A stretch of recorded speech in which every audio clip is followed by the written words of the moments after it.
Muy buenos días, señoras y señores. Sean ustedes bienvenidos a este su espacio Buenos Días República. José Guillermo Sarita, encantado pues de compartir con ustedes como todos los viernes esta hora que lo que buscamos es llenarles de información, llevarles información de calidad, transparente, veraz, generar en ustedes una visión de lo que es la política nacional e internacional, a nivel también de otros temas. Y muchísimas gracias, como siempre, agradecerles por su apoyo, por su confianza y por su sintonía que nos presentan todas las semanas. En el día de hoy, señores, tenemos un programa muy cargado de informaciones a propósito de acontecimientos, en el caso que nos compete en este momento, análisis internacionales, que bueno, como yo siempre trato de llevarles pues un resumen de lo que ha pasado durante esta última semana de los acontecimientos internacionales, que les digo de momento, que el panorama internacional cada día más está cambiando y está cada vez pues más inestable.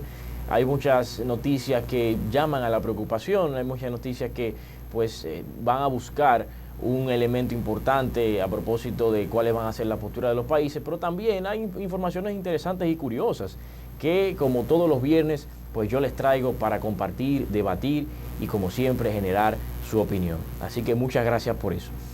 De primera mano, señores, vamos a ver una pequeña introducción de todo lo que va a ser nuestro programa el día de hoy. Señores, y como noticia inicial vamos a analizar la situación relativa a la tensión que se ha generado durante toda esta semana entre Estados Unidos y Venezuela. Señores, a partir del lunes, cuando el presidente Barack Obama dictó un decreto especial con unas especificaciones muy especiales, a propósito del tema venezolano, se ha generado todo un debate y una polémica entre cuál va a ser ahora la línea diplomática entre estos dos países, porque realmente pues ha llamado mucho la atención el hecho de que el presidente Barack Obama haya declarado un estado de emergencia y que pues haya, digamos, categorizado a Venezuela como una amenaza a Estados Unidos. Y créanme que eso es algo que realmente pues nos llama a nosotros a hacer un análisis un poquito más profundo sobre las relaciones entre estos dos países. Eso como una primera parte, pero señores, luego vamos a ver una noticia muy interesante que ha estado también rodando en los medios internacionales y es respecto de la OTAN, la Organización del Tratado del Atlántico Norte, y Rusia. Ustedes saben que veníamos en ediciones anteriores del programa comentando la situación relativa a Rusia y Ucrania, es decir, la situación tan hostil que se está viviendo con los grupos separatistas que quieren, pues, como ya saben, hacerle frente también a los grupos pues rusos, y que luego también hablamos de un acuerdo de paz que se había hecho un fin de semana y que iba a entrar en vigencia a partir de un domingo. Sin embargo, el día de hoy, señores, todavía se mantienen las tensiones. Y al día de hoy, entonces, también hay otros actores importantes del proceso que están haciendo uso de su protagonismo. Y con eso me estoy refiriendo, señores, a la OTAN, quien está ahora también involucrado en este proceso, como hemos sabido también a nivel histórico reciente, la posición de Rusia frente a la OTAN y viceversa han sido siempre pues muy incisivas.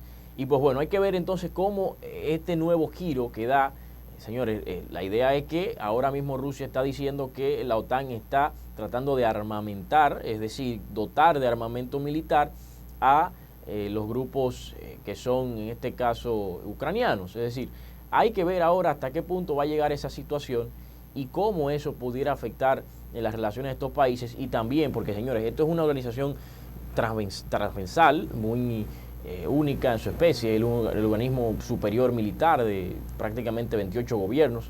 Pero en fin, eso también es parte de lo que vamos a discutir en el día de hoy. También, señores, vamos a tener una noticia muy interesante a propósito de la situación del Estado Islámico. Hemos venido todas las semanas también trayendo algunas noticias importantes de cuáles son las últimas incidencias que ha tenido pues el grupo del Estado Islámico y cuáles han sido pues los próximos pasos. Veíamos en ediciones anteriores temas de videos brutales, asesinatos, decapitaciones, reacciones, por ejemplo, del gobierno egipcio, pero también entonces ahora vamos a ver una situación interesante a propósito de las últimas situaciones que se han presentado con respecto al Estado Islámico e Irak. Y también, señores, cómo ha podido pues responder a eso los países de la zona de alrededor. Eso es muy importante que lo analicemos aquí, pero también, señores, esto es un programa completo. Vamos a ver todo ese panorama internacional que ha sucedido durante la última semana, y con eso vamos a adicionar la situación que se está desarrollando en Francia, un debate a propósito del tema de la eutanasia. Se está debatiendo la posibilidad de un proyecto de ley que pueda pues permitir el tema de pues la eutanasia, una situación que también aquí en las Américas se ha estado debatiendo y muy recientemente por un video que sube una joven donde le pide a la presidenta Michelle Bachelet que le permita una inyección que pueda sedarla y dejarla pues dormir hasta siempre. Y esto, señores, ha generado el debate, porque por ejemplo en Chile no existe una legislación que permita este tipo de procedimiento, si se quiere. Pero también entonces vamos a Francia, en donde también ha habido un caso de una profesora muy emblemática, que lo vamos a discutir aquí también, donde si realmente esto de la eutanasia, señores, es un derecho que debe serle permitido a todos las personas, porque esto aplica a las personas que tengan enfermedades terminales, o debe ser visto como una política restrictiva del Estado. Hay que ver. Vamos a ver entonces eso también en su medida. Y señores, de manera también integral del programa, vamos a ver el Solar Impulse 2, el avión solar a través de energía solar, que tiene la misión de darle la vuelta al mundo en 5 meses. 5 meses, y que ya, señores, ya ha emprendido vuelo, está ahora mismo pues surcando los cielos y haciendo diversas paradas. Eso es una noticia muy interesante a propósito de las energías renovables, que es otro de los conceptos internacionales que vamos a debatir aquí. No se mueva, señoras y señores, vamos a seguir comentando todas estas noticias, pero luego de la primera pausa. Regresamos.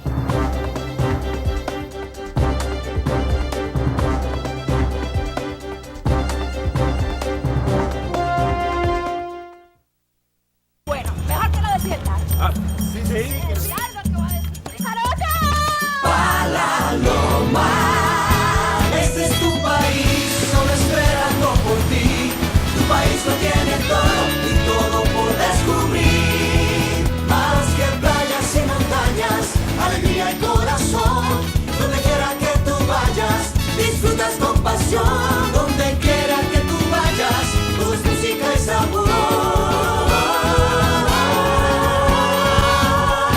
Este es tu país, sigue esperando por ti.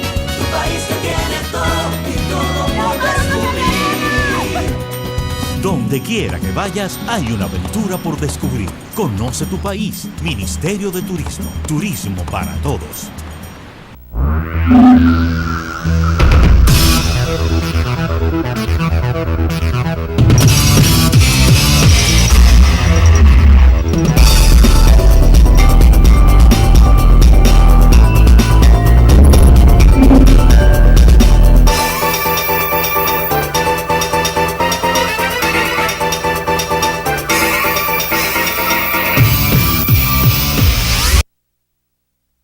Mostremos al mundo lo mejor que hacemos. Pequeño empresario, emprendedor individual, los acuerdos de libre comercio te abren oportunidades que puedes aprovechar. Es tiempo de hacer negocios. Acércate a nosotros. DICOEX, unificando esfuerzos en la conquista de los mercados mundiales. Ministerio de Industria y Comercio.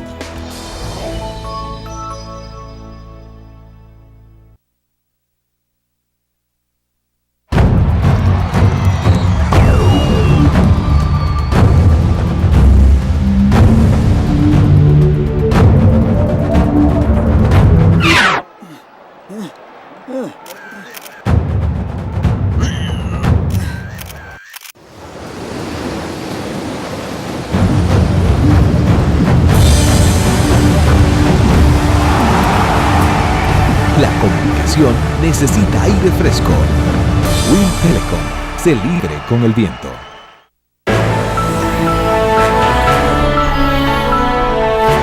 Este es un país que tiene un compromiso con su gente, compromiso con el futuro y compromiso con el presente, con la vida y con el bienestar, compromiso con los sueños y con la esperanza, con la honradez y con el trabajo, con la solidaridad y con la paz.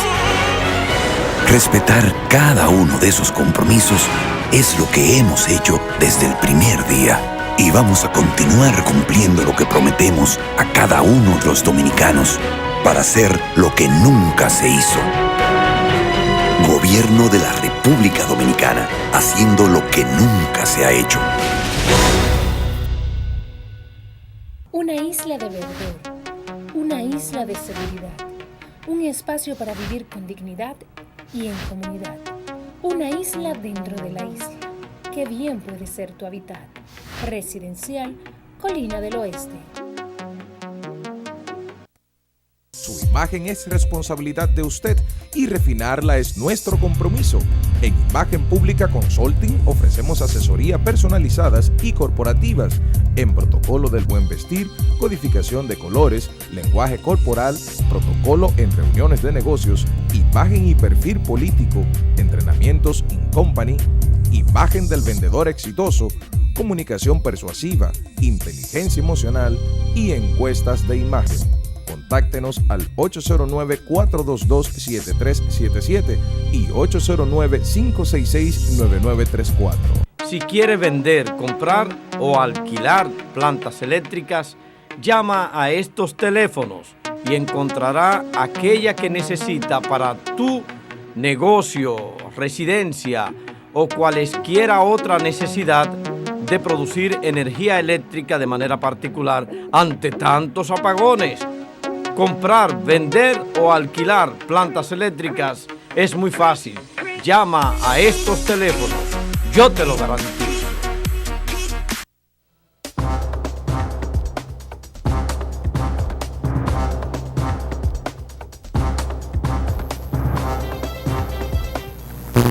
Y señoras y señores, estamos de vuelta en este su espacio Buenos Días República, comentando las noticias internacionales más importantes de toda la semana y que bueno, han generado el debate durante pues varios meses también, no solamente en esta semana, sino que también se han ido proliferando, han ido creciendo.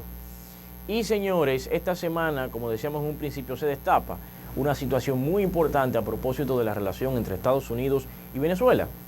Esto sucede en el marco de que el presidente Barack Obama el lunes ha dictado un decreto en el cual considera, primero, un estado de emergencia y también categoriza a Venezuela como una amenaza a la seguridad nacional. Y esto, señores, se pone de manifiesto una vez en el tema. Hemos sabido que las relaciones entre estos dos países nunca han sido muy fructíferas en el sentido armonioso y amistoso de la palabra. Pues obviamente hay una posición política, económica, social de parte de Venezuela y Estados Unidos, también por el mismo sistema y el régimen que tiene cada uno de estos dos países. Es decir, estamos hablando de Venezuela, un país de corte o de línea socialista, pero también tenemos Estados Unidos, que es un país capitalista y que ellos Venezuela pues le ha atribuido el término de imperialista. Y ahí vienen los choques de ideología.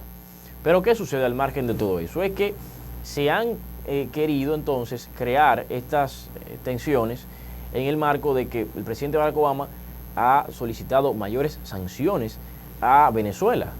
Ha solicitado al Congreso que se impongan sanciones a ejecutivos de Venezuela, y esto implica sanciones en el territorio americano, es decir, el congelamiento de los bienes de esos ejecutivos y funcionarios en Estados Unidos, cortes de intercambio comercial, en fin, una serie de medidas que pues afectan directamente a estos funcionarios y ejecutivos de Venezuela, a lo que Venezuela pues ha respondido en el sentido de que eso es una situación que sorprende en el aspecto de crear mayores hostilidades.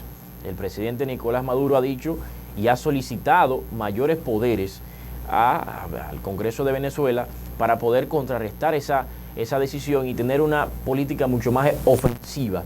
Habría que ver en qué medida pues se presenta esta nueva, digamos, línea que pudiera generar el presidente Nicolás Maduro con esta nueva disposición de Estados Unidos con Venezuela. Habría que ver. Pero definitivamente llama a la atención en cuál es la próxima situación que se puede presentar. ¿Y por qué lo digo? Pues, señores, porque ahí también hay una cantidad de acuerdos internacional, el tema de Petrocaribe, pero también el tema del petróleo de Estados Unidos, Venezuela. Hay una serie de cuestiones ahí que se van a ver afectadas necesariamente por una situación diplomática en este caso, de relaciones entre los dos países. Tenemos un material muy interesante a propósito de las declaraciones que pudiera dar la Venezuela, Daisy Polanco, y vamos a pedírselo al señor director a ver si nos lo puede presentar aquí en este programa. Adelante, señor director. La de Venezuela, Delcy Rodríguez, aseguró que el recrudecimiento de la agresión de Estados Unidos contra Venezuela forman parte de un plan que incluye bloqueo financiero y comercial, así como una intervención militar. Aquí está contemplado un bloqueo financiero, un bloqueo comercial, un bloqueo económico. Y eso debe saberlo el país. Eso no solamente para los chavistas. Los empresarios que hoy producen en Venezuela van a estar afectados por esta ley de sanciones. No se crean el cuento que solamente para estos justos y nobles venezolanos, a quienes se les, digamos, directamente se les sancionó. No. Todos los venezolanos y venezolanas nos vamos a ver afectados por esta ley y esto debe llamar a la reflexión nacional y a la unidad nacional. Rodríguez destacó que las acciones de Estados Unidos no se enfocan en un grupo en específico de venezolanos y que el impacto será para todos los ciudadanos por igual, asegurando que lo que se hizo ver como una sanción contra 7 funcionarios es en realidad un plan que contempla 30 programas de sanciones, congelamiento de activos, apoderamiento de bienes, de recursos, así como una intervención militar. Hizo un llamado a la comunidad internacional y resaltó que Venezuela se va a defender en todos los escenarios. Por su parte, el superintendente de Precios Justos de Venezuela, quien ven en pantalla, Andrés Eloy Méndez, aseguró que pese a los constantes ataques de Estados Unidos contra Venezuela, las relaciones comerciales bilaterales no se han alterado. Y de llegarse a presentar alguna alteración, el gobierno bolivariano acudiría a mercados. Ahí teníamos el reportaje, como yo les decía, declaraciones de la canciller de Venezuela.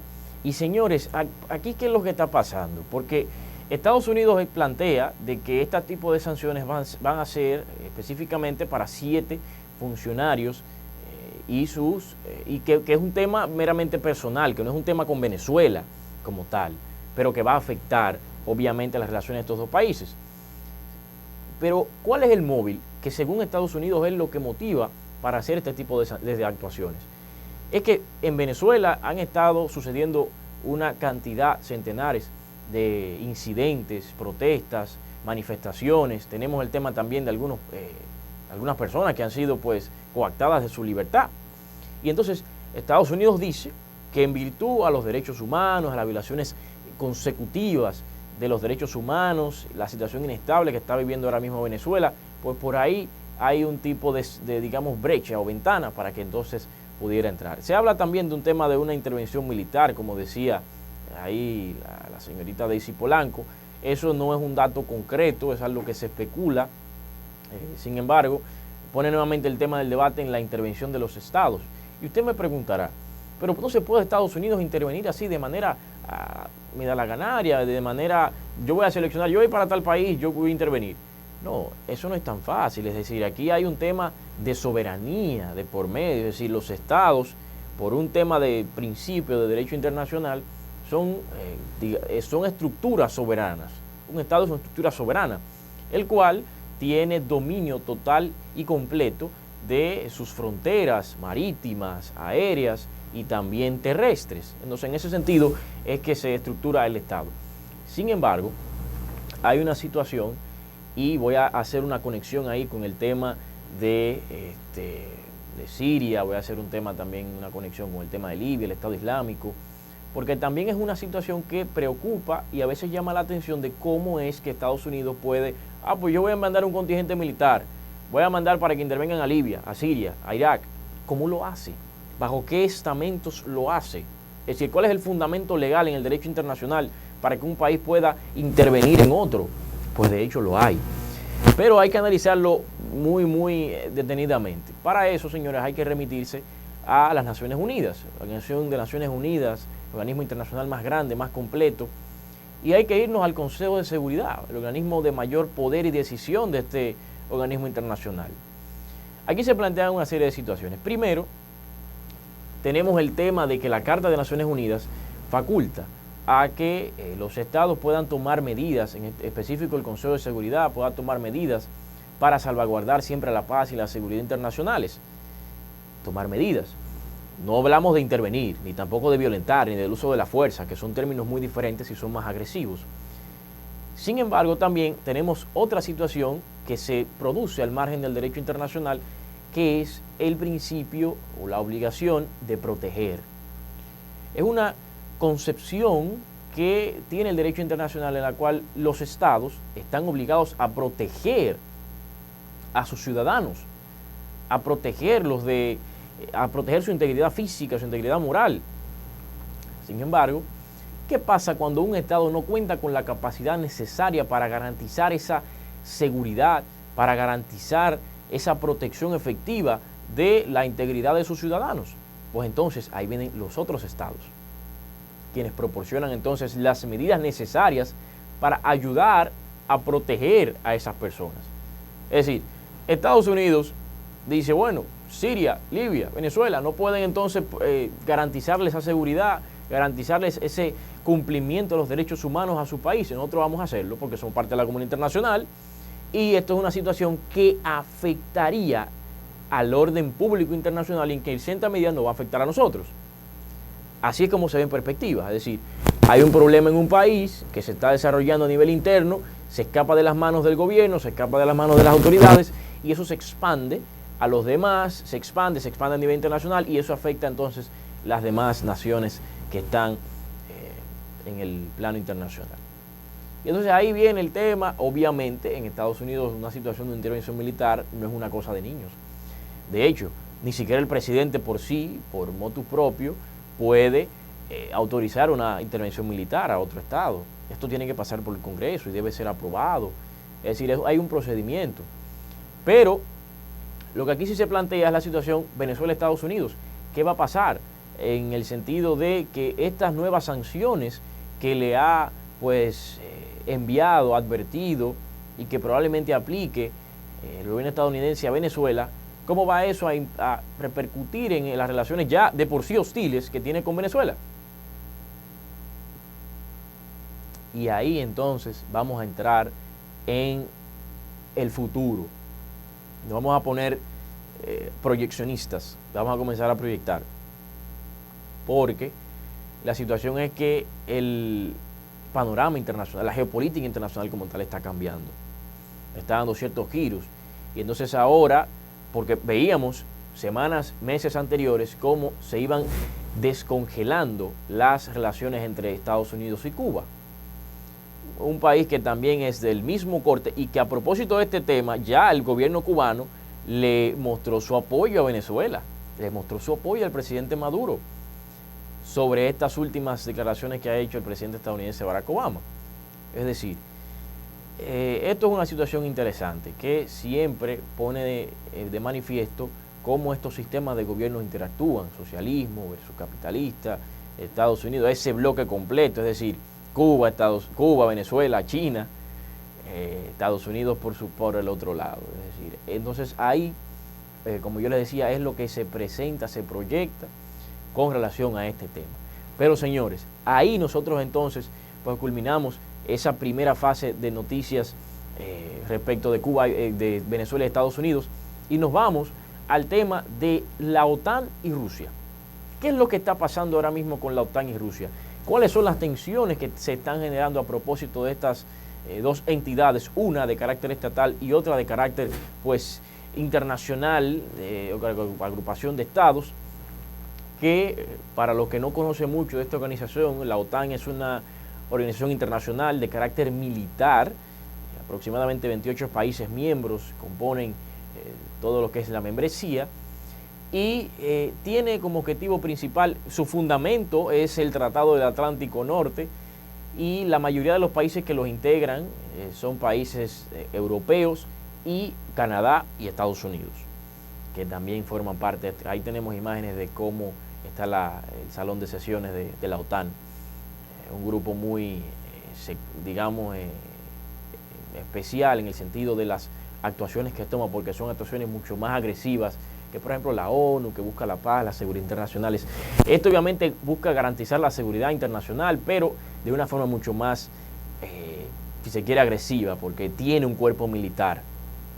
A diferencia de Naciones Unidas, que no tiene un organismo militar, porque solo lo único que tiene son los cascos azules, las operaciones de mantenimiento de paz, pero que no tienen un rol activo, es decir, no tienen un rol que va pues a luchar en tal o cual grupo, que va, por ejemplo, a proporcionar armas, no, sino que va a contener grupos inestables, que va a ayudar a los refugiados, que va a mantener la paz en ciertos sectores y comunidades. Ese es el rol de las misiones del establecimiento de paz. Su nombre así mismo lo explica. Pero en el caso de la OTAN, que es el que nos interesa, es mucho más agresivo. Aquí hay pesos pesados, como dicen. Y el tema de Rusia. Señores, vemos la situación que sucede en Rusia con Ucrania, donde se pone de manifiesto nuevamente las tensiones. Se hizo un acuerdo de paz, un cese al fuego en Minsk en semanas anteriores. Sin embargo, los medios indican que Rusia había violentado ese acuerdo de paz por haber continuado con los ataques, y entonces Ucrania responde a eso. Por lo tanto, la reunión que se da entre Francia, entre Rusia, entre Alemania y Ucrania, pues al final no tiene ningún efecto, porque el cese al fuego entonces no cumple con su objetivo. Se dice entonces que la OTAN estaría propiciando a los grupos ucranianos a través de armamento. Digo, eso lo establece Rusia. Entonces ahí se crea la tensión, que dice Rusia que no es favorable, no es saludable que esta organización esté proporcionando suministro o digamos equipamiento a los grupos ucranianos. Y entonces por su lado la OTAN le establece a Rusia que debe de limitar ya los ataques. Y entonces nos preguntamos ahí si realmente va a convertirse esto en un ciclo y de hasta dónde va a llegar, porque es que ya este proceso, claro, esto es algo complejo, esto no es algo que se va a acabar de la noche a la mañana, porque ya la misma historia nos lo ha establecido. No es tan fácil acabar con un conflicto que tiene sus raíces en una situación independentista, que hay un grupo que quiere pues la separación, un grupo que quiere la independización, un grupo que quiere tener pues esas bases, pero tenemos otro grupo que está totalmente en oposición. Y entonces ahí, señores, yo vuelvo y hago el llamamiento, como lo hacía en ediciones anteriores, sobre las víctimas, sobre las personas que están alrededor de este problema. Señores, miles de personas han muerto a partir del comienzo de este conflicto.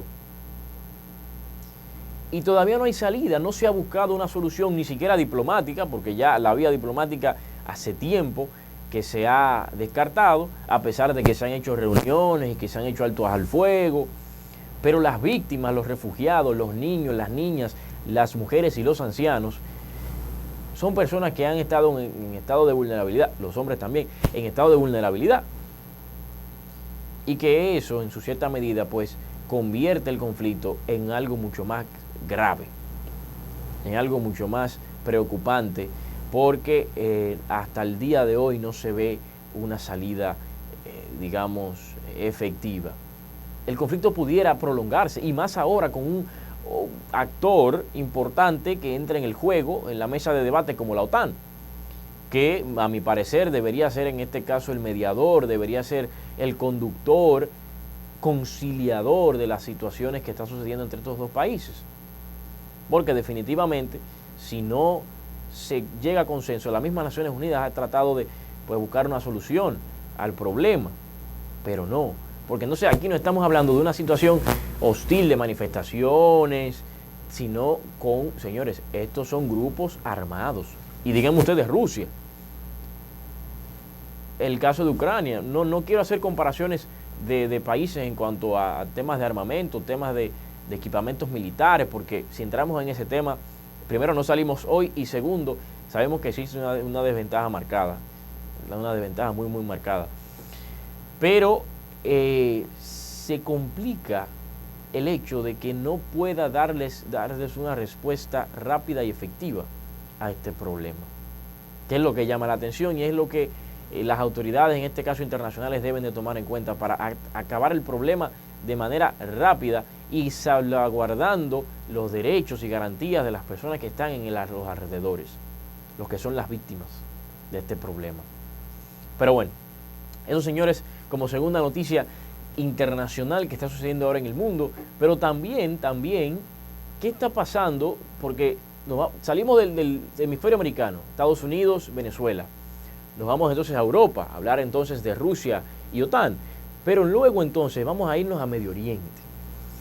Ahora yo creo que nos posicionemos en Medio Oriente y entonces visualicemos la situación relativa al Estado Islámico. ¿Qué es lo que está pasando ahora? Señores, los medios internacionales especifican que Irak está haciendo una ofensiva pues efectiva en contra del Estado Islámico, pues al haber recuperado la ciudad de Tikrit, una ciudad que había estado pues digamos comandada, dirigida por grupos extremistas de esta organización, y el Estado de Irak pues a través de sus efectivos ha logrado pues recuperarla. Hay imágenes de las personas, ahí tenemos imágenes de los armamentos, las personas que han estado ahí también. Han estado también, he visto fotografías de personas celebrando esa situación de, digamos, volver a tomar la dirección de esta ciudad de Tikrit. De verdad que nuevamente se pone en el telón el tema del Estado Islámico, una organización que se ha ido expandiendo y como sería un término, digamos, moderno, un término tecnológico en el sentido de las situaciones que están sucediendo, se ha convertido en algo viral. Porque, señores, lo último que sucedió y que habían pasado también en noticias internacionales es que unas 3 jóvenes británicas, habían salido de Reino Unido para formarse en las filas del Estado Islámico. Según los analistas y los que informan sobre la materia, se especifica que las filas del Estado Islámico se están llenando de extranjeros, hay franceses, hay británicos, hay personal también de mayor ascendencia también europea, pero las filas están creciendo. Y la pregunta es por qué, cuál es el motivo, el móvil, por la que las personas están tratando de buscar ahora una orientación con un grupo internacional, debo decirlo, con esos fines, con estos, si se quiere, objetivos tan peculiares, de querer hacer, pues, como yo les decía desde hace mucho tiempo, el tema del Islam es parte, para ellos, es parte de un andamiaje, un esquema de la organización. Porque bien decía el presidente de Estados Unidos, Barack Obama, no es una situación contra el Islam, porque el Islam lo que se usa es como un mecanismo de defensa, un escudo. Porque también decía que lo que se ataca no es al Islam, no, es a las personas que distorsionan el Islam. Porque en ninguna manera se profesa ese tipo de situación en la que las personas tienen que estar realizando estos actos. Había un video, señores, en esta semana también, otro video de mayores incidentes, unos niños que habían pues realizado también el asesinato brutal a una persona con estos trajes naranja, color naranja, como los ponen, a todas sus víctimas los ponen en trajes, colores, overoles naranja. Y, señores, la cantidad de actos que se han estado cometiendo a propósito de estos grupos extremistas y de esta organización internacional es definitivamente atroz, es condenable, es sancionable y es rechazada por la comunidad internacional el hecho de que se cometan este tipo de actuaciones. Y al final entonces los países, como yo decía en un programa anterior, tienen entonces que buscar la justicia privada, en el sentido de que tienen ellos mismos que defenderse, que tienen ellos que ir a proteger a sus ciudadanos, ir a, digamos, no voy a decir vengar, porque la venganza no es un término que pueda aplicar en este sentido. Sin embargo, en el caso de Egipto, cuando sucedieron la decapitación de los 21 coptos cristianos, Egipto había dicho que ellos iban a vengar la muerte de esas personas. Entonces, lo que se ve aquí es una situación, y señores, estamos en el siglo XXI en donde este tipo de concepto debe de manejarse. Sin embargo, señores, al margen de todo el crecimiento y toda la evolución que se ha podido dar durante los últimos años de las relaciones entre los países, tenemos entonces la situación del terrorismo, que también evoluciona al mismo y cuidado a mayor nivel que la evolución de las relaciones y las soluciones diplomáticas. Por un lado, estamos bien, pero por otro lado entonces tenemos estas situaciones tan oscuras y tan complicadas como es el tema del terrorismo internacional, ciberterrorismo también. Grupos que utilizan todos y cada una de las vías para hacerse sentir y crear una reacción en los países que son sus blancos, pero que definitivamente tiene una repercusión internacional porque, nuevamente, la geopolítica internacional está cambiando, está dando otros giros. Y para culminarles ahí el tema de la situación relativa al Estado Islámico e Irán, habría que ver entonces ahora cómo se plantean nuevos escenarios, señores, tomar mayores medidas. Hay que ver qué dice el Consejo de Seguridad respecto de cuáles serán nuevas acciones para poder contrarrestar las actuaciones que hace el Estado Islámico, porque definitivamente se están creando incidentes cíclicos y se están creando fenómenos de gravedad que hay que tomar mucho antes. Digo fenómenos porque es algo que se escapa a la razonabilidad, es algo que se escapa al principio de razonabilidad y de logicidad de las cosas. Entonces eso llama y preocupa bastante. Esa, señores, es la primera parte de nuestro programa respecto a las noticias internacionales. No se mueva, hay muchas más noticias internacionales después que regresemos, así que vamos a una segunda pausa comercial y enseguida regresamos.